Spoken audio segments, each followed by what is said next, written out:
13%।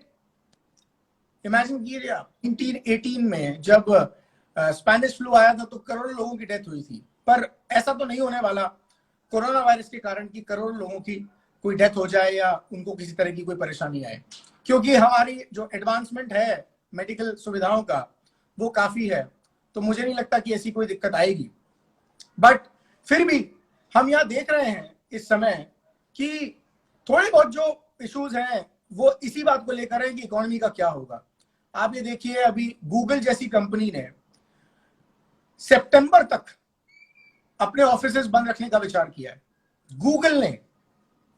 Google अपने offices नहीं खोल रही है। फेसबुक का काम घर से चल रहा है मैक्सिमम काम, और फेसबुक ने तो ये कहा है कि हम तो पोस्ट कोविड भी, कोविड चला भी गया, कोरोना चला भी गया, तो उसके बाद भी हम जो काम है वो वर्क फ्रॉम होम ज्यादा प्रेफर करेंगे लोगों के साथ।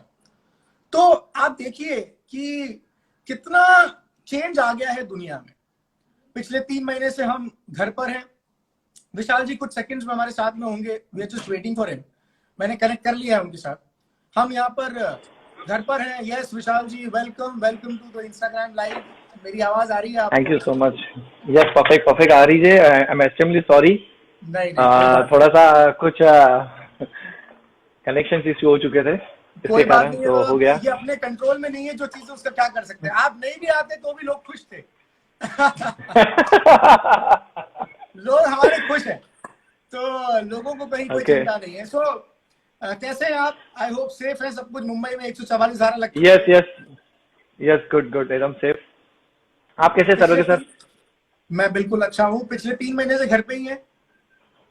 यस, पिछले 3 महीने से घर पे, मार्च महीने से पूरे घर पे ही हूँ। मैं कहीं बाहर गया नहीं हूँ। लास्ट गया था, मुझे याद है कुछ 11 मार्च को बाहर गया था मैं। लोनावाला गया था मैं एक छोटी सी मीटिंग के लिए, और उसके बाद तो मैं गया नहीं इसके लिए।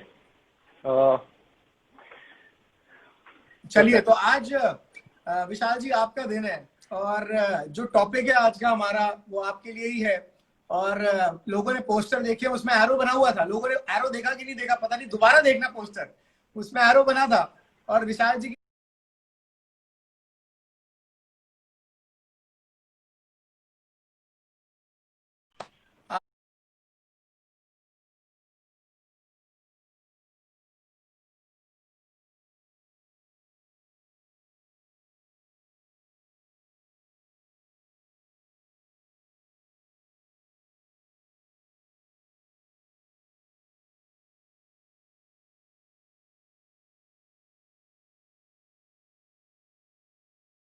ऑडियंस हमारे साथ आज जुड़ चुकी है, और उनको मैं बड़े, है ना, अब आप मुझे आज पहली बार सुन रहे हो या मुझे आप सुनते रहते हो, इससे कोई फर्क नहीं पड़ता।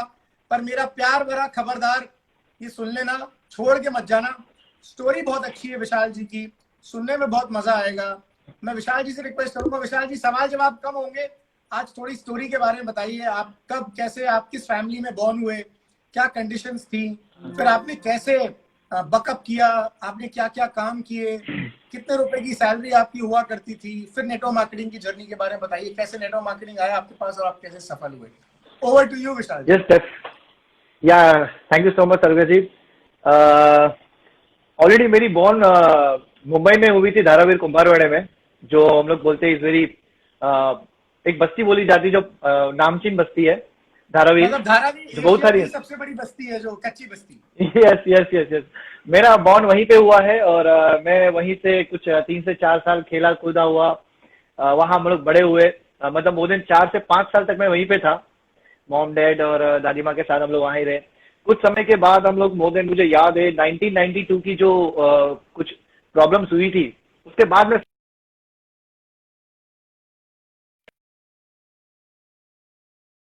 मैं डोंबिवली शिफ्ट हुए थे हम लोग। वहां पर मैं जॉब किया करता, मतलब मैंने पापा टेलरिंग का काम किया करते उस टाइम पे, और मम्मी लोगों के घर पे कपड़े बर्तन किया करती थी, और खाखरा लाटने का काम वो सब कुछ किया करते थे मम्मी। तो मुझे याद है कि उस टाइम पे कुछ हम लोग 300 रुपीज रेंट भरा करते थे हम लोग, और वो रेंट भरने के हमारे पास पैसे नहीं होया करते थे। तो आफ्टर हम लोग वहां से शिफ्ट हुए थे, एक नाला सोपारा करके मुंबई में एरिया है, वहां पर मैं शिफ्ट हुआ, जो हम लोग 1997 में शिफ्ट हुआ हम लोग। 1997 से, और वहां से आज मैं 2019 तक हम लोग वहीं पे रहे। बट वो जो 1997 से 2019 तक वो जो जर्नी मेरी रही वहां पर नालासोपारा में, वो बहुत स्ट्रगल, मतलब एक हमने बहुत सारी चीज सीखी भी, और बहुत सारी चीज जानी भी। मतलब मुझे याद है, मैं जब 7th 8th में था, 7th 8th में 6th 7th 8th में मैं जब म्यूनसिपलिटी स्कूल में पढ़ा, जो विरार में स्कूल थी, एक छपरी की स्कूल थी, और हम लोग कपड़े की थैली में बुक लेकर जाया करते थे। मुझे याद है, तीनों भाई बहन और पूरे डब्बे भर के हम लोग नालासोपारा से विरार आया करते थे म्यूनसिपलिटी। अभी भी उस स्कूल को देखता हूँ, मैं याद करता हूँ विरार में। अब विरार शिफ्ट हो चुका हूँ मैं, इट्स वेरी अच्छी अच्छी एरिया में। तो मुझे याद है वहाँ दिन। और उसके बाद में जब मुझे याद आया कि मैं जब वहां से हमारी स्टडी खत्म हुई 7th के बाद, तो देन आफ्टर आई मैं 8th में आया, तो 8th में मुझे प्राइवेट स्कूल में लगा, और 8 to 9 में प्राइवेट स्कूल में लगा। पर वो प्राइवेट स्कूल की फीस ऐसी थी कि हम लोग बेयर नहीं कर पा रहे थे, मम्मी पापा। मेरी सिस्टर 8th में थी और मैं 9th में था। आफ्टर ऑल मुझे याद है 1997 मतलब आपके 1998 स्कूल 99। फीस, मैं लोगों को बता दूं कि धारावी में जन्म लिया। धारावी वो बस्ती आप जो बहुत फेमस बस्ती है, आपको पता है। उसके बाद पापा टेलरिंग का काम करते थे। आपकी मदर भी जो जो आपने जैसा बताया, और आगे भी आप बताएंगे, मुझे पता है मदर भी और जॉब्स करती थी, और स्कूल की फीस देने के पैसे नहीं थे घर में। ये सिचुएशन थी। 8 और 9 तक आने के बाद फिर आपको पढ़ाई यस छोड़नी भी पड़ी। जब Vishal ji please continue. Yes yes yes yes yes yes. मुझे मुझे याद है 1999 में मुझे पढ़ाई छोड़नी पड़ी। और पढ़ाई छोड़ने के जो बीच में जो 1 साल का गैप था, मतलब 8 से लेकर 9 तक गैप था, मुझे याद है कि मुझे पढ़ाई करने का बहुत शौक था। इंग्लिश पढ़ाई में अच्छे मार्क्स भी आते थे मुझे। तो मेरी सिस्टर पढ़ाई में इतनी वीक थी, बट मैं पढ़ाई में था और मुझे पढ़ने का शौक भी था। बट मजबूरी में ऐसा था कि पापा बोले कि पापा का एक छोटा सा एक्सीडेंट हुआ था, तो टेलर मशीन नहीं चला सकते थे। और मुझे याद है, मैं उस टाइम पे कुछ थोड़ा सा टेलरिंग का काम सीख रहा था, मैं अभी घर पे, एज ऑफ 11-12 मुझे याद है। तो मम्मी और घर का लोगों के घर पे वही जो काम चालू था, उनका कपड़े बर्तन करना वही चालू था। तो मुझे मतलब मम्मी अभी घर भी पे, याद है। लोगों के घर पे कपड़े और बर्तन करने के लिए जाती थी, वो सिचुएशन थी। Yes yes yes yes yes, वो सिचुएशन थी। मतलब उससे हमारे घर नहीं चल सकता, तो मैं मेरी फीस नहीं भर सकती। मम्मी ने मुझे एक बार बताया था, याद है, मम्मी ने बोला था कि विशाल के अगर आप अपनी स्टडी छोड़ सकते हो तो छोड़ दो, बहुत अच्छी बात है। पर मैंने बोला कि नहीं मम्मी, मैं हो सकूंगा, मैं मेरी खुद की पढ़ाई के पैसे निकालूंगा। तो मैंने सुबह कुछ 6 बजे उठ के न्यूज़पेपर बेचना चालू किया। अभी भी वो न्यूज़पेपर वाला मैं अभी भी याद करता हूँ, मैं उनको मिलता हूँ भी कभी कभी। तो जब मेरी कार से भी जाता हूँ तो मुझे देखते हो। तो तो मुझे आप याद है वो 1 साल कौन की सा न्यूज़पेपर मुंबई में कौन सा न्यूज़पेपर डालते थे आप? सभी मिक्स न्यूज़पेपर आते थे। हमारी एक लाइन होती थी वहां पर कि 1 लाइन 2 लाइन हमें डालनी पड़ती थी। तो मैं वहां 2 लाइन डालता था। मुझे तभी 120 रुपये आते थे मुझे पूरे महीने के। पूरे महीने और के मेरी 120 रुपए? Yes yes yes yes yes yes. और मैं 2 घंटा सुबह डालता था। और उसके बाद मैं बताऊं तो मैं फिर मुझे लगता था मुझे आप थोड़ा सा मतलब मेहनत करना। आप लोग अमाउंट पे मत जाइए, पर आप ये देखिए कि वो 120 रुपए की भी कीमत इतनी थी विशाल जी के लिए कि उसके लिए वो पूरे महीने अखबार डालने के लिए तैयार थे। और अभी हम 120 रुपए तो पता भी नहीं चलता, पॉकेट से गिर जाते हैं तो भी कोई आदमी उठाए ना, और उसकी कोई कीमत नहीं रखता। 120 यस रुपए के यस लिए यस पूरे महीने काम किया आपने। Yes yes. बट उसके साथ थोड़ा सा मुझे एक याद है कि मैं 6 बजे उठ के न्यूज़पेपर लिया जाता था, स्टेशन से लेके आता था और मैं डालता था। साइकिल वो मुझे मेरी हाइट से भी ज्यादा साइकिल थी, तो मैं चला चला के लेके जा सकता था, क्योंकि उतना वजन उठा के नहीं लेके जा सकता था। फिर मुझे याद है कि मैंने तो वो कुछ न्यूज़पेपर वालों की जो टिपिकल स्टाइल होती है वो रोल करके फेंकने की, वो आती है आपको? नहीं नहीं नहीं, वो नहीं था, वो पहले से नहीं था सर। अच्छा, 3 माला चढ़ना, फिर उतरना, फिर 2 माला चढ़ना उतरना, 4 माला चढ़ना उतरना, ऐसा था। फ्लैट पे डिलीवर करने जाते थे आप? यस, फ्लैट पे डोर पे डिलीवर करना चाहता था, वो सिस्टम था सर। वो अभी वो फेंकने वाला हो गया लेटेस्ट अभी, बाकी हाँ। पहले ऐसा नहीं था। ओ, हमें वो लोगों के घर पे बाप रे। यस वो करना पड़ता था। देन आफ्टर मुझे याद है, थोड़ा सा मुझे लगा कि नहीं, मुझे मेरी फीस उस टाइम पे कुछ 170 170 रुपीज फीस थी मेरी, मुझे याद है।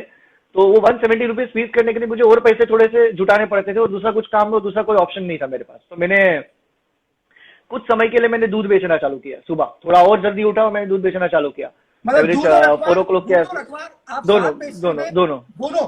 साथ में नहीं, नहीं नहीं साथ में नहीं। मैं सुबह थोड़ा सा जल्दी निकल जाता था, मोर देन 4 o'clock के आसपास में चला जाता था, 4-4:05 के आसपास। तो आपको पता है कि न्यूज़पेपर वाले से पहले थोड़ा दूध वाले आते, वो ऑलरेडी 3-4 बजे आ जाते। तो मुझे कुछ एरिया, कुछ पर्टिकुलर एरिया दिया था, तो उसमें थोड़ा सा मुझे प्रॉपर मिलते थे। मुझे उसमें मुझे याद है 95 रुपीज मुझे पहले मिले थे फर्स्ट मंथ की, जो मेरी उसमें महीने की इनकम दी थी मुझे। और मुझे बढ़ बढ़कर 7-8वें महीने तक मुझे कम से कम ज्यादा से ज्यादा बता तो 130-140 तक हुआ था मुझे। उन्होंने रिक्वेस्ट करके मैंने बढ़ाया था, तो मुझे याद है कि 200 अप्रैस मुझे 200-250 रुपये आ आपकी जाते थे। आपकी एज क्या थी उस टाइम पे जब आपने ये शुरू किया था काम? एज ऑफ 12, 13 के आसपास थी, 13 एज 12 थी साल मेरी। की उम्र में? या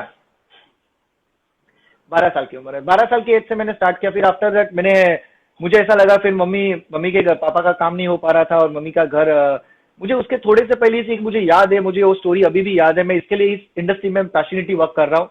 मुझे याद है मैं 7th में था, सॉरी 7 साल 8 साल का था मैं। तो हम लोग डोंबिवली में जब रहते थे, तब मेरी मॉम लोगों के घर पे कपड़े बर्तन करने जाती थी। उसके बाद जो बचा खुचा खाना आता था उनके उनके घर से पूरे दिन का, वो पूरा खाना हमारे घर पे आता था रात को। और रात को मम्मी पापा, मैं और मेरी दोनों बहन बैठकर वो खाना खाया करते थे। मुझे वो अभी भी वो चुभन अभी याद है कि यार वो चीज मुझे याद है कि अगर वो किसी के जूठे खाना 5 साल तक खाना खाना पड़े तो कैसे पेन होता है, वो अभी भी याद है। और उसमें सबसे ज्यादा रोल रहा मेरी मॉम का। इतना सारा हम लोग शायद कभी वीक हो जाते, मेरी मॉम कभी वीक नहीं हुई। तीनों भाई बहन को संभालना, मम्मी का, पापा का पैर में लग चुका था तो पापा का खर्चा, ये सब कुछ, घर संभालना, मकान मालिक का सुनना, ये सब कुछ मॉम ने हैंडल किया। मैं हैट्स ऑफ करता हूँ, मैं आज जो भी ड्रीम फुलफिल कर रहा हूँ बिकॉज ऑफ मेरी मदद के लिए, और आज वो मतलब फुलफिल हो रहे हैं। मैं लोगों को बता दूं कि फादर का एक्सीडेंट हो गया था और मदर को घर घर जाके काम करना पड़ा, बर्तन पोछा करना पड़ा। विशाल जी को उसी दौरान दूध और अखबार बेचने पड़े। तो पूरी फैमिली की इनकम क्या हो पाती थी विशाल जी? और मतलब आप लोग फिर, मतलब इमेजिन कर सकते हैं, अभी 2 मिनट के लिए मेरे आंखों में आंसू थे दोस्तों, मैं बात नहीं कर सकता था, कर पा रहा था, मेरा गला भर गया था। पर 5 साल तक विशाल जी ने वो खाना खाया है जो लोग बचा कुचा खाना अपना, जो थोड़ा सा ज्यादा बन जाता है घर में, तो जैसे हम भाइयों को दे देते हैं। और वास्तव में मुझे बोलने में ये हिचकना नहीं चाहिए क्योंकि वही काम था।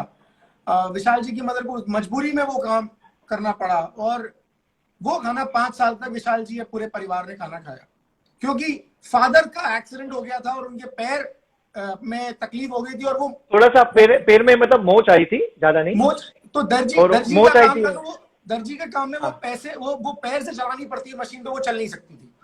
तो इसीलिए मेरी पूरी यस। फैमिली इनकम क्या थी उस टाइम पे? ये कौन से ईयर की बात है विशाल जी? एवरेज मुझे याद है 1995 से लेकर 1992 से लेकर 1997 तक, हम जब डोंबिवली में 1992 रहते से थे तभी की 97 बात है। तक, और मतलब पापा का बीस तो बाईस मुझे तो साल याद पुरानी है। बात है ये।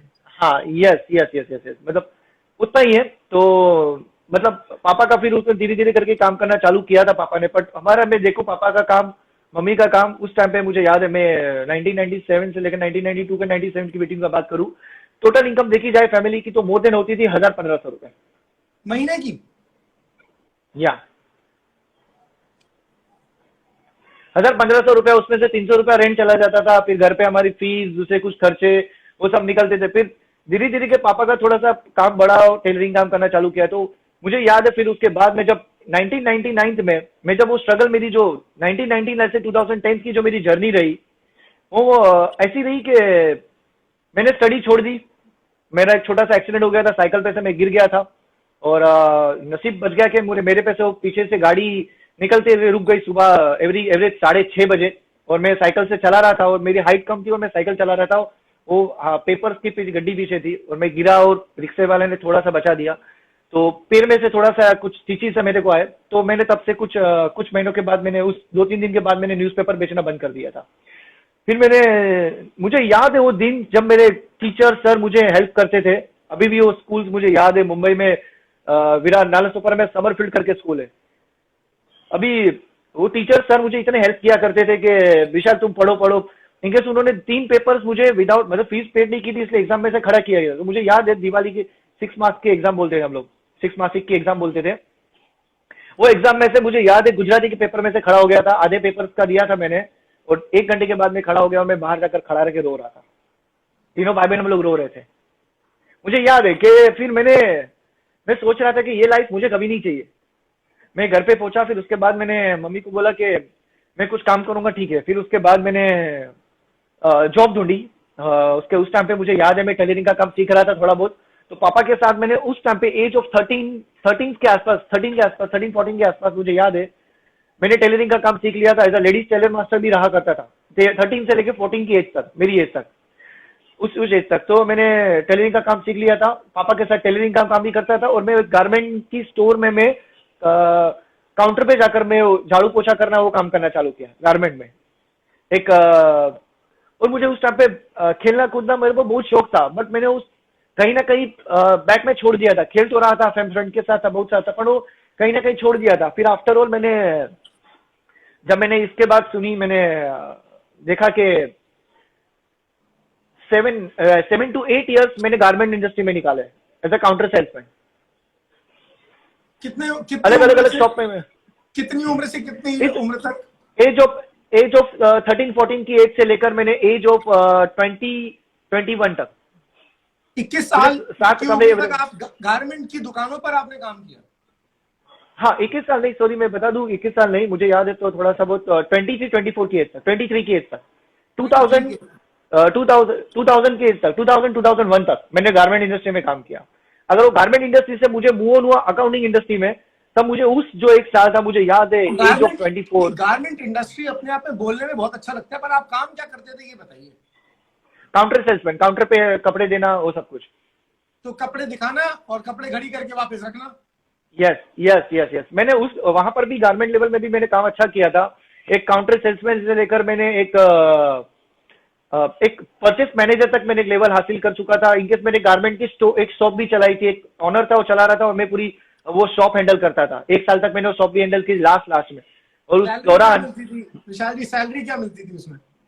उस टाइम पे मुझे याद है इस मोर देन 8,000 मुझे सैलरी थी गारमेंट में, और हाईएस्ट बढ़ के मेरी सैलरी हुई थी 11,000। और ये कौन सी ईयर की बात है? 2000 गारमेंट जब मैंने छोड़ा 2001 में छोड़ दिया आपने? छोड़ दिया। और उस टाइम पे मुझे याद है मैंने अच्छी सक्सेस हासिल कर ली थी। मैंने इनकेस मुझे याद है कि मैंने कुछ पैसे, जो घर का जो कंडीशन थी, थोड़ी एक लेवल पे लेकर आया था। बट अभी मुझे कुछ लगने लग गया था कि यार गारमेंट इंडस्ट्री में ये हालत खराब है। मेरे फ्रेंड ने मुझे मोटिवेट किया। मुझे याद है मैं उस टाइम पे स्वाध्याय परिवार से जुड़ा था, अभी भी मैं स्वाध्याय परिवार से जुड़ा हूँ। जो वहां से मुझे एक मोटिवेशन मिला, मुझे एक सीखने मिला, और मुझे एक चीज जानने मिली कि मेरे फ्रेंड है, मैं उसका मैं एवरी टाइम थैंक्स कहता हूँ। मेरे बचपन का फ्रेंड है, मैं एवरी टाइम उसका नाम भी लेता हूँ, कल्पेश परमार करके। उन्होंने मुझे मोटिवेट किया कि विशाल आप पढ़ सकते हो, आप पढ़ो। उसने मुझे कुछ याद है किताब मुझे रिकमेंड की थी, द सीक्रेट। मैंने 2000 की एज 1999-2000 में मैंने द सीक्रेट बुक पढ़ी। थोड़ा सा ऐसा लगा कि नहीं, पढ़ना चाहिए। आफ्टर ऑल 2010 में मैंने 10वीं की एग्जाम देनी डिसाइड की, और मैंने 10वीं की एग्जाम दी 10 साल बाद। 10 साल बाद। मतलब आप सोचिए कि पढ़ाई 9th स्टैंडर्ड में, विशाल जी ने पढ़ाई 9th स्टैंडर्ड में छोड़ दी थी, और 10 साल बाद जाके 10th के एग्जाम दिए। पढ़ाई का इतना शौक था, पर साधन नहीं थे, और साधन तो क्या नहीं थे, गरीबी इतनी थी कि वो कर नहीं पाए। 10 साल बाद जाके 10वीं की, तो वो बोर्ड एग्जाम में बैठ के कैसा लग रहा था आपको? बोर्ड में प्राइवेट, मैं कोई स्कूल नहीं बैठा था। एग्जाम देने गए तो आप इतने बड़े हो गए, वो बाकी सब बच्चे होंगे। Yes absolutely right Saroge sir. मुझे याद है वहां पर 14-15 साल के लड़के लोग रहते जो प्राइवेट स्कूल दे रहे, वो भी प्राइवेट स्टडी कर रहे। इसके लिए सर कहीं ना कहीं उसकी फाइनेंशियली कंडीशन खराब है, और मैं भी उसी के अंदर ही था। तो हमारा एसोसिएशन बन चुका था, उसमें सबसे बड़ा मैं था। तो वो भी वो 1 साल, मैं बता दूं, 1 साल मेरे लिए 1 साल ऐसी जर्नी नहीं कि मैंने दिन में खाली 3 से 4 घंटे नींद ली वो 1 साल के लिए। थोड़ा सा शॉर्ट में बता दूं वो मेरी जर्नी कैसे रही 1 साल के में दौरान। मैं सुबह मोर देन 6 बजे उठता था। 7 o'clock मेरी 10वीं की जो प्राइवेट क्लासेस होते थे वहां जाता था मैं, और 7 से 10 बजे तक वहां जाता था। 10 बजे से लेकर 11 बजे तक कंप्यूटर क्लास जाता था। अब तुम सोचो, मुझे याद है कोई जो अकाउंट फील्ड से रहेंगे, मैं बता दूं उनको, जो लाइव देख रहे हो अकाउंटिंग फील्ड से रहेंगे, उसको बता दूं कि 10वीं के स्टूडेंट को डेबिट क्रेडिट पता होता है क्या? नेवर, कभी नहीं होता। उस टाइम पे मुझे याद है वो कंप्यूटर के सर मुझे वो टैली सिखा रहे थे। मैं उनको बोला नहीं सर, मुझे बेसिक को टैली सीखना है। मैं सुबह 1 घंटा 10 से 11 में टैली अकाउंट सीखने जा, मतलब वो कंप्यूटर सीखने जाता था। 11:15 की ट्रेन पकड़ के मैं विरार चला जाता था जॉब पर, और मैं रात को आता था 10-11 बजे। उसके बावजूद भी मुझे पता था मैं रात को 1 आध घंटा स्टडी करने के लिए निकलता था कहीं ना कहीं से। उसके बाद में उस समय ऑल्ट्रेशन का काम किया करता था। ऑल्ट्रेशन का काम मैं लेकर आता था, क्योंकि सैलरी थी और घर चलाना था और मुझे मेरी स्टडी के लिए मुझे फीस भी पेड करनी थी कहीं ना कहीं, क्लासेस की, कंप्यूटर की सब फीस पढ़ने मुझे एक्स्ट्रा ओवर काम करना पड़ता था। तो मुझे याद है कि वो ऑल्ट्रेशन का काम मैं रात को 11 बजे से लेकर रात को 2 बजे तक करता था, क्योंकि मुझे दूसरे दिन सुबह ऑल्ट्रेशन का काम मुझे देना पड़ता था। आप शायद कुछ टेलर मास्टर के बैकग्राउंड से रहेंगे तो उनको पता रहेगा ऑल्ट्रेशन का काम कितना आसान होता है, कितना मुश्किल होता है। सही तो बात मैं 2 बजे तक ऑल्ट्रेशन किया करता था, वापस वही 6 बजे का रूटीन। 1 ईयर वो रूटीन किया। और स्टडी में तो मैं था, पर मैं कुछ चीज को ग्रैब करता था, कुछ चीज को लर्न करता था। वो भी एक इंटरेस्टिंग जर्नी रही। लास्ट पूरे साल पढ़ाई की और हमारे कुछ 8-10 फ्रेंड थे, बोले विशाल भाई हमारी कुछ स्टडी नहीं हुई, कुछ नहीं हुई। और हम लोग ने, मैंने जॉब से 1 महीने की छुट्टी ले ली एग्जाम के लिए। और वो हम लोग, मुझे पहले ऐसा आदत थी कि लोगों को ग्रुप में हम लोग हेल्प करें एक दूसरे को। तो मुझे याद है 10-12 लोग मेरे 12 फ्रेंड्स थे हमारे। तो हम लोग ने प्राइवेट स्कूल के लिए, क्लासेस के लिए रिकमेंड किया। हमारे एक सर थे, भरत सर करके, जिन्होंने डे नाइट 24 आवर्स हमें स्टडी करवाई उसके घर पर। मैं थैंक्स कहता हूँ उस सर को कि उन्होंने हम लोग को, मुझे अभी भी याद है कि उन्होंने रात भर पढ़ाई और हम लोग ने सभी, लकीली सभी 12 बार हम लोग स्टूडेंट्स पास हो गए थे। और उसके बाद मैंने कॉलेज को कंप्लीट किया। मैंने कॉलेज तो नहीं गया, बट मैंने प्राइवेट ही किया। और मेरी हाईएस्ट स्टडी बताऊँ तो SYBCom, ग्रेजुएशन नहीं किया अब तक। बट ग्रेजुएशन हुई नहीं। जब मैंने, नहीं, SYBCom ही मैंने किया हुआ है। बट मैं ओपनली बता रहा हूँ ये चीज, क्योंकि मुझे उस चीज का डर नहीं, क्योंकि आज मैं जिस जर्नी के साथ हूँ, जिस इंडस्ट्री के साथ हूँ, जिस कंपनी के साथ हूँ, मैं प्राउड फील कर रहा हूँ। तो मुझे कोई टेंशन नहीं है उस चीज का। तो रही बात ये चीज है कि उसके बाद मैंने एक अकाउंटिंग फील्ड में जर्नी चालू की। एक सीए के वहाँ ऑफिस लगा, और सीए के वहाँ तो ऑफिस बहुत, सैलरी बहुत तगड़ी होती है, शायद सबको पता है। जब स्टार्टिंग में लगते तो 5,000 से ज्यादा देते नहीं है। तो मैं फर्स्ट 5,000 की सैलरी में वहां पे लगा सीए के वहाँ। और धीरे धीरे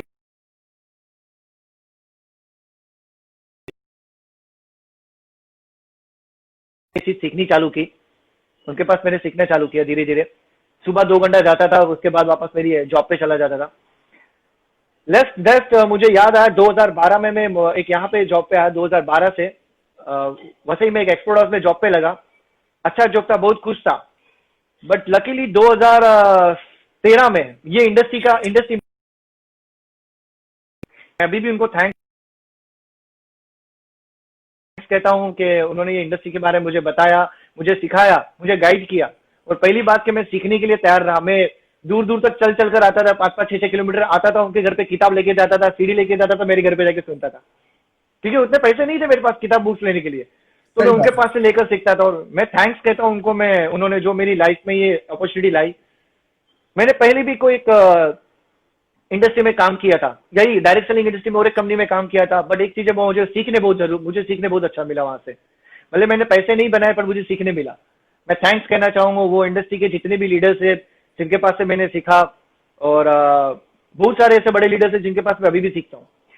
आफ्टर ऑल मेरे ये वेस्टीज की अपॉर्चुनिटी मेरे लाइफ में आई 2016 में।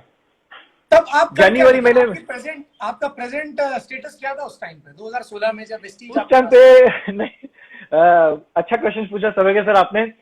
उस टाइम पे भी एक वो स्टेज, एक वो पता एक जर्नी ऐसी थी हमारी कि मैं स्ट्रगल ही कर रहा था उस टाइम पे भी। लोगों को लगता है अकाउंटिंग की एक्सपोर्ट हाउस में जॉब करने वाले बंदे की सैलरी हाई होगी, बट ऐसा कुछ नहीं होता। मुझे याद है, और मैं थैंक्स कहना चाहूंगा मेरे बॉस को, जो अगर शायद लाइव देख रहे होगे कि नहीं पता नहीं, बैठेगा तो उससे 3 साल तक मेरी सैलरी बढ़ाई नहीं। 12,000 सैलरी थी हाईएस्ट। 3 साल तक? मतलब आप हाँ, ये देखिए, पॉइंट टू बी नोटेड। लोगों को लग रहा होगा कि अरे यार ठीक है, अब 10-15 साल पुरानी कहानी सुना रहे हैं, 20 साल पुरानी कहानी सुना रहे हैं। ये 20 साल पुरानी कहानी नहीं है, ये 5-4 साल पहले तक 2016 में जब ये नेटो मार्केटिंग में फेल थे, और नेटो मार्केटिंग में थे तो सही, पर कुछ हो नहीं रहा था, कुछ पैसा नहीं आ रहा था। उस टाइम पे इनकी सैलरी 2016 में जब इन्होंने विनिंग टीम के साथ शुरुआत की, तब इनके सैलरी सिर्फ 12,000 रुपए था, जो 3 साल से बढ़ी नहीं थी। 12,000 रुपए सैलरी थी 4 साल पहले। तो आप सोच लीजिए कि क्या सिचुएशन थी। आज 12,000 रुपए सैलरी तो मतलब बोलना नहीं चाहिए, पर कोई ड्राइविंग का काम भी अगर करे तो उससे ज्यादा ही मिल जाता है उसको 12,000 यस। से। प्लीज आगे बढ़ाइए। सर्वेगी जी मैं एक बता दूं कि मैं थैंक यू कहना चाहूंगा, उसने मेरी सैलरी 3 साल तक बढ़ाई नहीं। अगर बढ़ाई रही थी तो आज भी मैं वहीं पे होता था। ये नजरिया बहुत अच्छा है। ये नजरिया है, ये यस, सफलता का नजरिया है। मैं थैंक्स कहना चाहूँ कि उन्होंने मेरी सैलरी बढ़ाई नहीं। मुझे पेन था उस टाइम पे, मुझे याद है 2016 में पेन था। और जब मैंने वेस्टीज और विनिंग टीम के साथ एक कदम रखा, और मुझे याद है मेरे दो मेंटर, मेरे बड़े भाई की तरह ज्यादा मानता हूँ आज उनको मैं नाम लूंगा उनका, रमा सोलंकी जी और सागर भामरी जी, जिन्होंने मेरी लाइफ में मतलब एक मेंटर की तरह नहीं, एक बड़े भाई की तरह भी रोल निभाया मुझे, और आज भी निभा रहे। उन्होंने मुझे बताया, गाइड किया। मुझे याद है वो सागर जी का एग्रेसिव, मतलब वो बोलते हैं ना, नहीं इस बंदे को तो प्लान बता के जाना है, तो वो बेचारे रात को स्टेशन तक लेट तक खड़े रहे और मुझे इस अपॉर्चुनिटी के बारे में बताया। मैं थैंक गॉड कि मैं ओपन माइंडेड था। मैं पहले भी कोई कंपनी में था, बट मैं क्लोज माइंडेड नहीं रहा, मैं ओपन माइंडेड रहा सीखने वेरी के लिए। नाइस, क्योंकि वेरी नाइस। क्योंकि मैं देखना चाहता था कि अगर एक इंसान 5 साल में अगर वो इनकम तक पहुंचता है, और वो स्किप करके अगर वो बंदा 1 साल के अंदर, 1 साल भी नहीं 6 महीने के अंदर वो इनकम तक पहुंचता है, तो देखने की जरूरत चीज है मुझे। राइट। अगर मैं वो वही नहीं देखता तो आज भी जहां था वहीं रहता, और आज मेरे फ्रेंड्स भी जहां पर है वहीं पर है। मेरे इंडस्ट्री के साथ जो कुछ लोग थे वो भी वहीं पर ही है, अभी भी वो स्ट्रगलिंग जोन में है। बट यहाँ एक चीज मैंने वो चीज को देखी कि यहाँ पे सेम पूरा फिल्ट्रेशन का प्रोग्राम है। Winning team education system totally क्लिस्टन क्लियर है। एक इंसान को यहां से लेके जाने के लिए उनका बताओ ना 99 नहीं 100% हाथ है, और साथ में एवरी लीडरशिप का। तो सागर जी ने मुझे हेल्प की, गाइड की, रमा सोलंकी जी ने मुझे एवरी टाइम फॉलो किया, मुझे दिखा। मैंने वेस्टीज के साथ कदम रखा 2016 में, अगस्त 2016 में। और मैं मानता हूं कि एसपी भारिल जी को मैं दिल से थैंक यू कहना चाहता हूं, क्योंकि मैं उनकी सीडी ऑडियो सुना करता था उस टाइम पे 2014-15 में, और उनकी सीडी ऑडियो वीडियो सुन के मोटिवेट हो रहता था, और मैं वही काम किया करता था। और कुछ लोगों को वो चीज चुभती थी कि तू इनको क्यों फॉलो करता है तो मुझे उससे कोई फर्क नहीं करता, मुझे तो लर्निंग करना है, मुझे सीखना है। तो मैंने सीखा। मैं देन आफ्टर मुझे पता नहीं कि मैं वापस ही उनके ही हाथ के नीचे आ चुका, मतलब उनके ही, एक बोलते हैं ना कि उनका ही एक बेटा बन के वापस में आ गया उनके ही क्या घर में, बात, विनिंग क्या टीम के बात, परिवार के घर में। तो क्या बात। आज मतलब हमें जो सीखने मिला उनके पास, उनका जो हमें कल्चर दिया, हमें जो पैसे, इतने पैसे कमाने के बावजूद भी ईगो 1 रुपए का आने का नहीं सिखाया हमें कि ईगो में इतना रुपए का ईगो आ जाएगा, कभी नहीं। वो हम्बलनेस हमारे में उतनी उतनी बढ़ गई हमारे में लाइफ में। और विशाल जी, वैसी विनिंग टीम। 2016 में, तो 2016 में जब आप आए तो 12,000 रुपए आपकी सैलरी थी। मेरी आवाज आई होप आपको आ रही होगी, थोड़ा शायद नेटवर्क का इशू परफेक्ट है। परफेक्ट। ओके, तो नहीं, परफेक्ट है 12,000 रुपए परफेक्ट आपकी है। सैलरी 2016 में। तो आपने हिम्मत कैसे करी इस बिजनेस को आगे बिल्ड करने की, क्योंकि कितने घंटे का जॉब होता था, और फिर आपने नेटवर्क मार्केटिंग बिजनेस को कितना टाइम दे पाए आप कैसे जस्टिफाई कर पाए जॉब को भी, और उसके साथ साथ, क्योंकि 12,000 रुपए तो आ नहीं रहे थे उस समय वेस्टीज से, और 12,000 रुपए से आपका घर चल रहा था, आपकी ईएमआई होंगी, आपके खर्चे होंगे, बहन भी थी, शादी भी करनी थी। कैसे मैनेज किया आपने 12,000 रुपए की सैलरी से शुरुआत करके जॉब के साथ नेटवर्क मार्केटिंग बिजनेस? एकदम परफेक्ट क्वेश्चन पूछा आपने सर्वगे सर के। मैं बताना चाहूंगा कि 12,000 की जब सैलरी थी तब मेरा ईएमआई चलता था 15,000 ओ घर का। अच्छा, ज्यादा ईएमआई ज्यादा और था।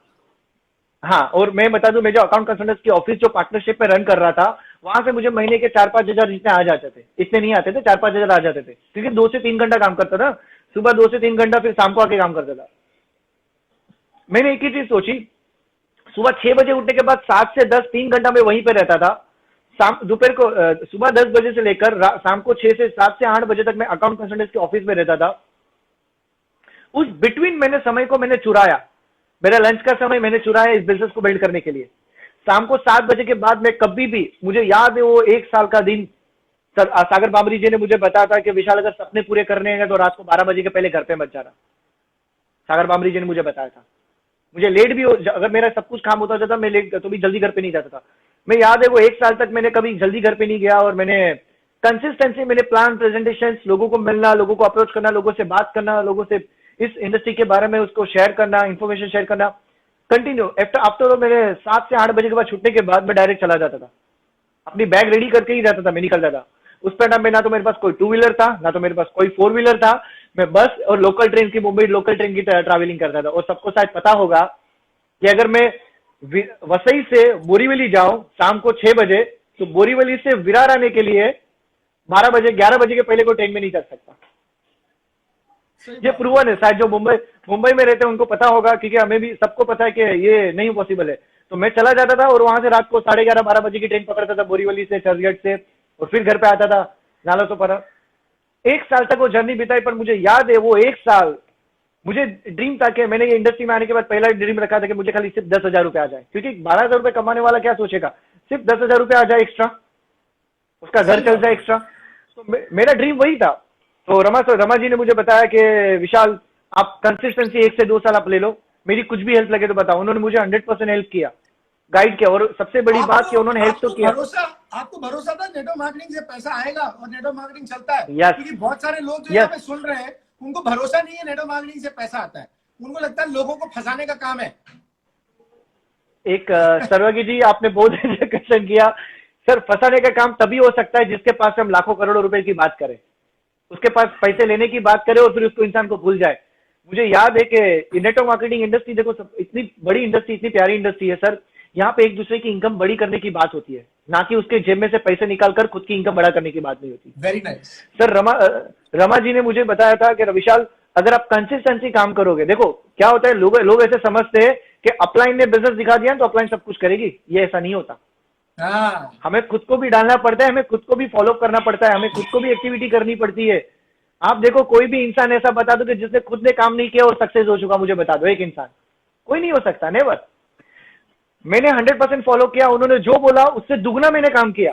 उससे बोला विशाल आप 4-5 प्लान करो, मैं 5 से 10 प्लान करता था दिन के। तो वो चीज मैंने उनसे गाइड किए बिना मैंने कोई out of station, out of जाकर कोई मैंने काम नहीं किया, उनको फॉलो किया, 100% सिस्टम के साथ काम किया। विनिंग टीम को एजुकेशन सिस्टम के पास जितनी ऑडियोज वीडियोज थे, जो ट्रेनिंग फंक्शन थे, मैंने उसको 100% फॉलो किया, क्योंकि लोग डायरेक्ट सेलिंग इंडस्ट्री में आना जरूरी है। जैसे मैंने लास्ट एक जन की ट्रेनिंग सुनी थी, मुझे एक ही चीज पता है, हर एक इंडस्ट्री में जाने के लिए 2 से 3 साल, 5 साल, 10 साल तो सीखना तो पड़ता है। Very nice. अगर मैं अकाउंटेंट भी बनाऊं तो मेरी 15 साल की जर्नी है सर। डायरेक्ट सेलिंग इंडस्ट्री में 1 साल में आने के बाद आप 3 से 4 महीना खाली चेक करके चले जाओगे तो मतलब नहीं है। कम से कम हमें 3 साल तो देना पड़ेगा डायरेक्ट सेलिंग इंडस्ट्री में, और कंसिस्टेंसी, ना कि 2 महीना दिया, 4 महीना दिया, 6 महीना नहीं दिया, ऐसा नहीं। कंसिस्टेंसी 2 से 3 घंटा देना पड़ेगा, क्योंकि यहाँ हम हमारा लाइफ का सवाल है, लंच का सवाल नहीं है। यहाँ तो 30 साल लाइफ का सवाल है, लंच का सवाल नहीं है। यस, ये चीज है, क्योंकि सिंपल सी बात है, मैं 30 साल तक स्ट्रगल किया करूं, वही सुबह से 9 से शाम को 6 बजे तक, और आफ्टर ऑल मैं अपनी सन डॉटर पे डिपेंड हो जाऊं। आज ये देख रहे हो, हमारे पेरेंट्स हमारे पे डिपेंड है, तो मैं बताऊं या उससे अच्छा 3 से 5 साल में ऐसा काम किया जाए कि आपके घर पे तो वो इनकम आए, पर आपके कारण कुछ लोगों के घर पे भी इनकम आए, वो लोग आपको फॉलो भी करें। सब लोगों की तरफ से मैं ताली बजा रहा हूँ। थैंक मतलब यू ये सो बहुत मच। इंपॉर्टेंट बात है। आप काम कर रहे हैं, आपके घर में पैसा आ रहा है, पर आपकी वजह से कितने लोगों के घर में पैसा जा रहा है, इसके बारे में कोई सोचता ही नहीं है। यस, कितना महान काम तो है ये वो कि हमारे काम करने से किसी के घर में पैसा आ रहा है, किसी के घर में कोई इनकम जारी है। इससे महान काम दुनिया में और क्या हो सकता है। Very nice Vishal ji, please. Yes Sarvagya ji, तो ये चीज हमारे लिए इंपॉर्टेंट है, मेरे लिए ये बहुत इंपॉर्टेंट थी, क्योंकि मुझे मेरे घर पे तो पैसे जरूर थी। मैं बता दूं सर्वज्ञ जी कि मैंने ये वेस्टीज और विनिंग टीम के साथ मैंने 100% फोकस किया, अपलाइन को फॉलो किया, सिस्टम को फॉलो किया। अगर आज आप राइट डायरेक्ट सेलिंग इंडस्ट्री को फाइंड आउट करते हो, तो मैं बता दूं कि विनिंग टीम एजुकेशन सिस्टम कोई दूसरा एजुकेशन सिस्टम है नहीं, जो हमें कल्चर दे रहा है, इनकम कमाने का एक रास्ता सिखा रहा है। उसमें एक ऐसा एसोसिएशन है जिनके पास 10, 15, 20 साल का नॉलेज है, वो ऐसा एसोसिएशन है, वो हमें गाइड कर रहा है, तो क्यों ना हम सक्सेस हो। आज एक राइट एजुकेशन सिस्टम हमारे पास आ चुका, और एक राइट कंपनी जो 16 साल से कंसिस्टेंसी ग्रो कर रही है। मैंने उस टाइम पे वो रीड कर लिया, और मुझे याद है फर्स्ट डे 16 अगस्त 2016 मैंने उन 2 हस्तियों को देखा, जो ऐसे बड़े लीडर्स को मैंने देखा, जो मैं डायरेक्टली मैं कभी लाइव में देख सकता था, पर्सनली मिल नहीं सकता था। मैं उनके साथ 2 से 3 घंटे बिताए। एक तो थे एसपी भारिल जी, जिनको मैं फॉलो करता था, और कंपनी के एमडी जो गौतम वाली सर। मैंने उनको दोनों को मैंने वहां सुना, उनके साथ हम लोग बैठे, कॉफी पिए। मैंने वो थॉट प्रोसेस जाना कि एक इतने बड़े लीडर्स, इतने बड़े ऑनर्स अगर हमारे बैठकर एक नॉर्मल तरीके से भी बात कर रहे, तो यार इतनी बड़ी बात है। 16 अगस्त 2016 के बाद डिसीजन लिया, कभी पीछे मुड़ के नहीं गया। आफ्टर 1 साल के बाद, एग्जैक्टली 13 महीने के बाद 6 फिगर इनकम क्रॉस की। क्या बात है, क्या बात। अबे ये तो और बताओ, पहला चेक कितने का था, उसके बाद 6 फिगर पे आना। पहला चेक कितने का था? अच्छा, पहला चेक था 315 रुपए का। 315 रुपए का? हाँ, 315 रुपए चलो का था। ऐसा ही, अखबार और दूध की इनकम मिला दे तो 315 रुपए तो हो ही जाते। एक हो जाती है, यस यस यस, हो जाती है, हो जाती है, हो जाती है, हो जाती है। आपको तो क्या लगा 315 आने के बाद कैसा लगा, एसटीसी कराए छोड़ो यार, क्या करना है धंधे का, ऐसा नहीं लगा? सर मैंने वो विजन देख लिया था कि मुझे पता चल चुका था कि, क्योंकि लोग सर क्या होता है कि कुछ लोग ऐसे होते हैं कि अभी भी वो वॉचिंग जोन में है कि कहां पर जाऊं कहां पर ना जाऊं। एक बार चेक तो करना पड़ेगा ना सर कि टेस्टिमोनो, मल्टीपल टेस्टिमोनो यहाँ पर है। लोगों की जिंदगी बदल चुकी है, 20 साल 22 साल के यंगस्टर की जिंदगी बदल चुकी है। 30 साल में लोग रिटायर्ड हो रहे हैं, 10 लाख 15 लाख महीने की इनकम बना रहे, रिटायर्ड हो रहे। तो हमें एक बार वहां जाकर देखना तो चलेगा पड़ेगा ना सर। और मैं भी अगर बता दूं कि मैं समंदर किनारे रहकर मैं वॉच करता रहूंगा तो मुझे तैरना नहीं आएगा, मुझे समंदर के अंदर तो जाना पड़ेगा सर। क्या बात है, क्योंकि सही है, तैरने सिखाने वाले तो मुझे बहुत सारे लोग हैं ना। एक बहुत एजुकेशन बढ़िया। सिस्टम में मेरी मेंटरशिप भी है जो मुझे तैरना सिखाने के लिए तैयार है, पर जाना तो मुझे पड़ेगा सर। तो ये सर्वज्ञ जी ये चीज था। और जिस दिन से दूसरा मैं देखा दूसरा चेक, मैंने दूसरा चेक 1377, 1300 रुपए का। नहीं नहीं 3177 था चेक। 3100 रुपए आया था मेरा चेक 3100 रुपए एवरेज। का। और हाँ, और तीसरे महीने का चेक आ चुका था 11,391। अच्छा, तो क्या बात है। मैं खुश हो चुका था, क्योंकि मुझे याद है वो 11,800 रुपए का चेक, सैलरी का चेक हर महीने क्रेडिट होता है अकाउंट में, वो भी मैं ही करवाता हूँ। क्योंकि अकाउंट लिखता तो मैं ही करवाता था। तो सही है।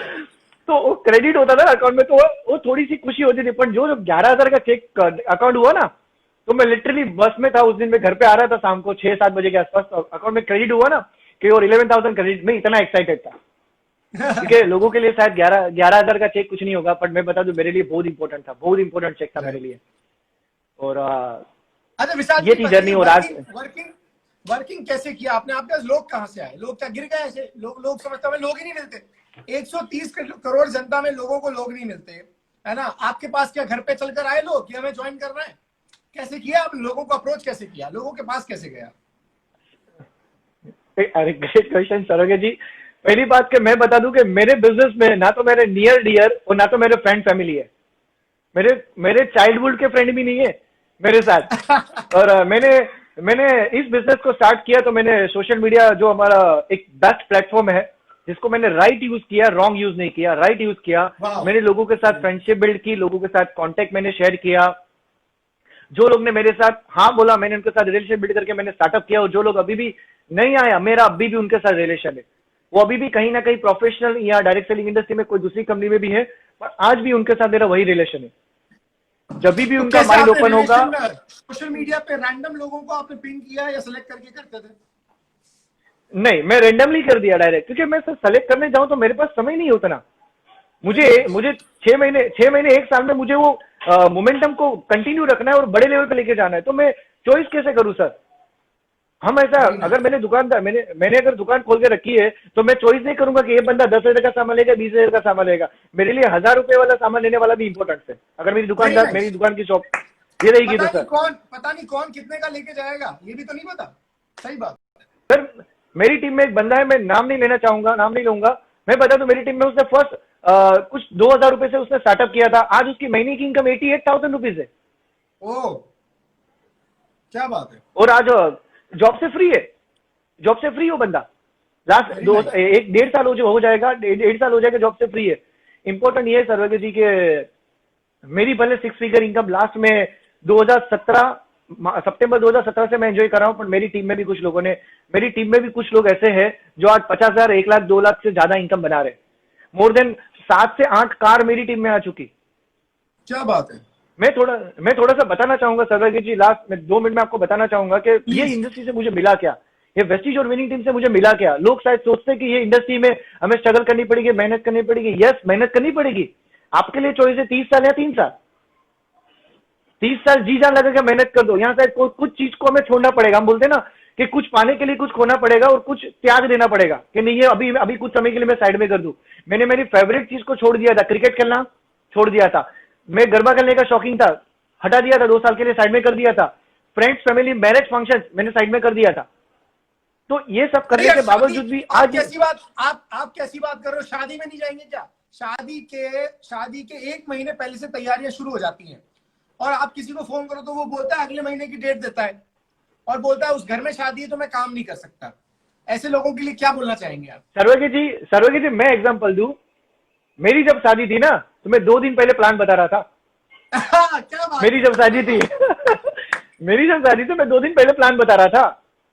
और सर ये तो मैं एक ये चीज है कि सर हमारा माइंड सेट क्या है वो इंपॉर्टेंट करता है सर। इतनी कमिटमेंट अपने आप से रखनी होगी, अपने बिजनेस के लिए रखनी अपने आप से पड़ेगी। रखनी पड़ेगी। सही यस बात।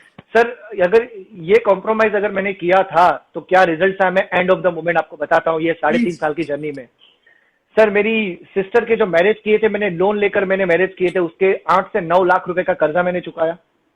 Very nice. मेरी 15 लाख की डेप्थ थी जो मैंने खुद के लोन पे रेंट हाउस लिया था, और भी कुछ फैमिली के छोटे मोटे एक्सपेंस से 15 लाख रुपए का मैंने डेप्थ नील किया। Very nice. 14.5 लाख की टोयोटा यारिस बाहर खड़ी है। आज 2 साल से उसको मेंटेन कर रहा हूं मैं इस बिजनेस के थ्रू। इसी बिजनेस के थ्रू 14.5 लाख की गाड़ी ली। क्या बात है।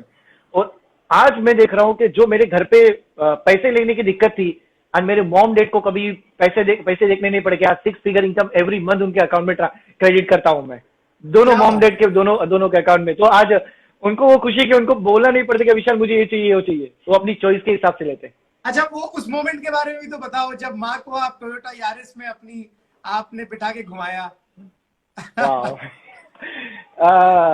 मुझे याद है कि मैं मॉम को ले रहा था, मॉम रो रही थी लिटरली कि मुझे याद है कि मॉम लोगों के घर पे जब कपड़े बर्तन करने जाते थे और आज का ये दिन है, तो मैंने वो माइंड में सेट कर लिया था कि मेरी मॉम कहीं पे भी जाएगी तो खुद की कार पे जाएगी।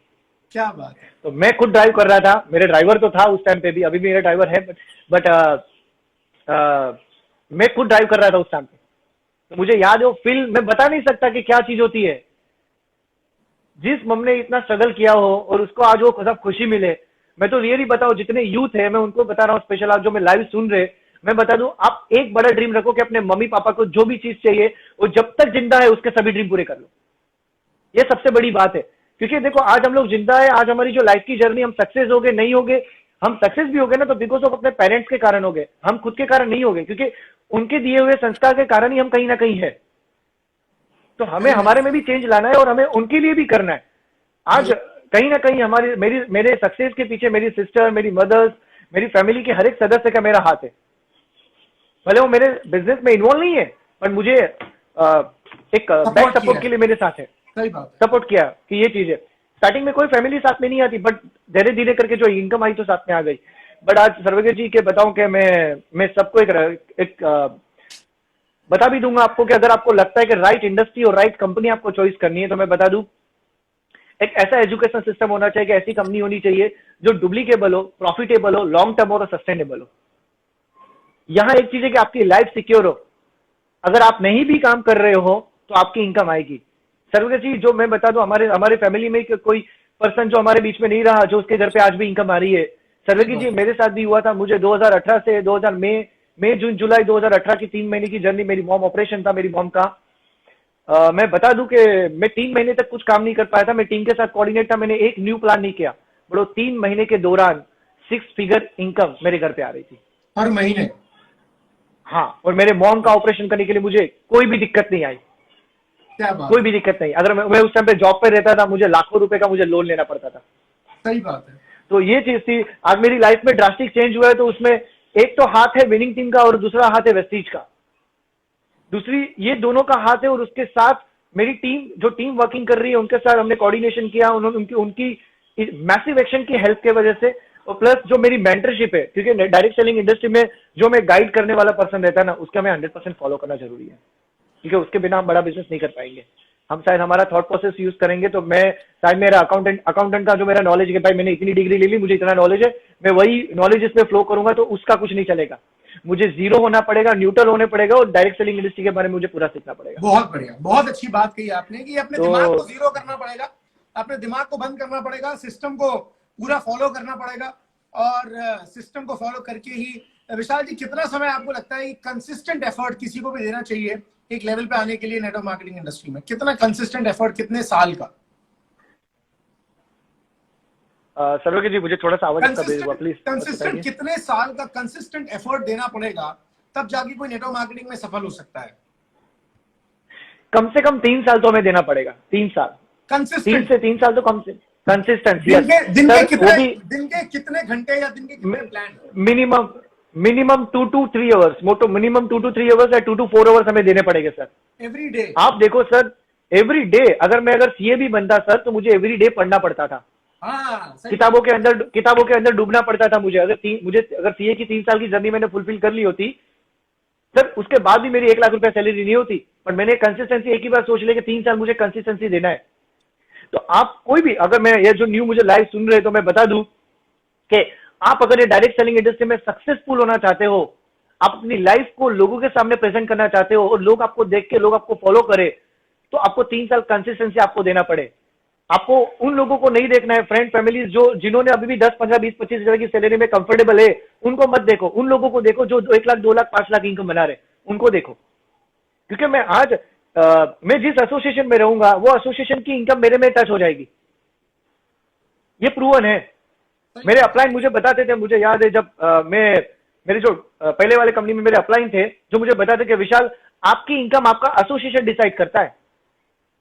मैंने उस दिन से मेरा एसोसिएशन चेंज करना चालू कर दिया। मैं ऐसे लोगों से मिलना चालू कर जिसकी इनकम 1 लाख, 2 लाख, 5 लाख इनकम है। मैंने ऐसे लोगों से मिलना चालू कर दिया और वो इनकम हो गई, और मैंने वो मेरी ड्रीम को विजुअलाइज करना चालू कर दिया। इसके लिए बहुत बढ़िया विशाल जी। लोगों को लगता है ये सेल्समैनशिप का बिजनेस है, जो अच्छी सेल्स कर सकता है ना, तो विशाल जी तो क्या है, गारमेंट सेल्स में रहे हैं, सेल्स काउंटर पे रहे हैं और उसको संभालते थे, तो ये सेल अच्छा कर सकते हैं, तो ये अच्छा कर सकते हैं। तो क्या सेल्समैनशिप का बिजनेस है क्या ये? सर सेल्समैनशिप बता रहे तो एवरी इंडस्ट्री सेल्समैनशिप ही है। एक सीए भी अपना स्किल सेल कर रहा है, एक एडवोकेट भी अपने स्किल सेल कर रहे, एक दुकानदार भी अपने कपड़े बेच रहे हैं, अपने राशन बेच रहा है। सर एमबीए स्टूडेंट भी किसी और के लिए सेल कर रहा है। सर ये प्रूवन है। आज हम लोग सोचते हैं कि सेल नहीं करते, हमें सेल नहीं कर रहे हैं। मैं एक ही चीज यहां बताऊंगा कि आपकी स्किल किसी और के लिए यूटिलाइज करने से बेटर है कि आपकी स्किल खुद के लिए यूज करो।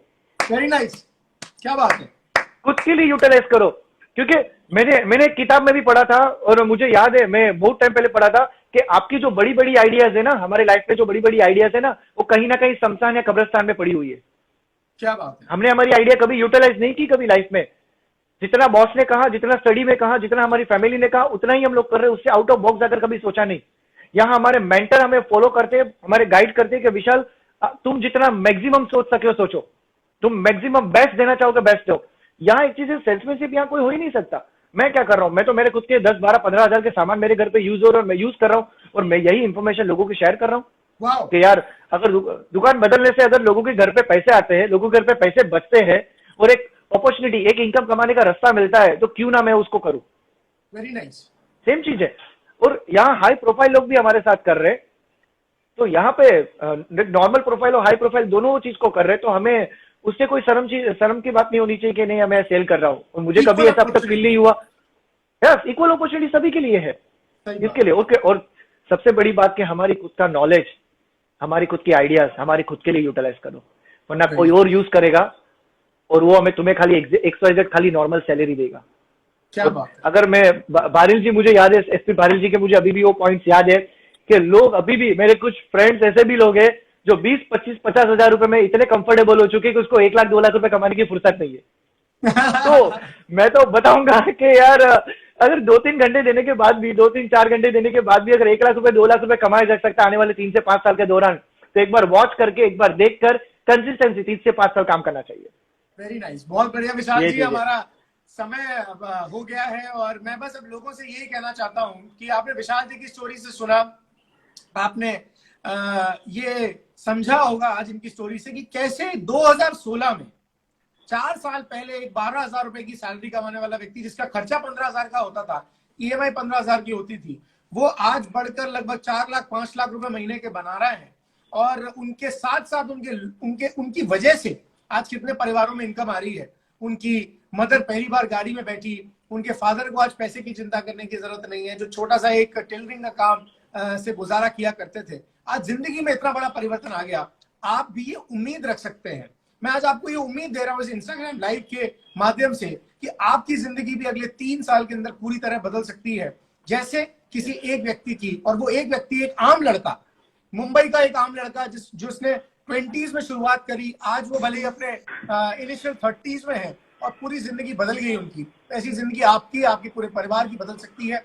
नेटवर्क मार्केटिंग ही एक रास्ता है नेटवर्क मार्केटिंग की, वो एक साधन है जिसके माध्यम से इतना बड़ा परिवर्तन आपकी लाइफ में आ सकता है। अगर आपको अपने वर्तमान जीवन से ऑब्जेक्शन है तो आपको ये अपॉर्चुनिटी छोड़नी नहीं चाहिए, इसे ग्रैब कीजिए। जिस व्यक्ति ने आपको ये लिंक शेयर किया, ये पोस्टर शेयर किया, आप उससे संपर्क कीजिए, उसके साथ उस बिजनेस की शुरुआत कीजिए, इस इंडस्ट्री में कदम रखिए, नेटवर्क बनाइए। वो नेटवर्क आपकी नेटवर्थ बनेगा और आपको आने वाले समय में लाखों करोड़ों की इनकम देगा।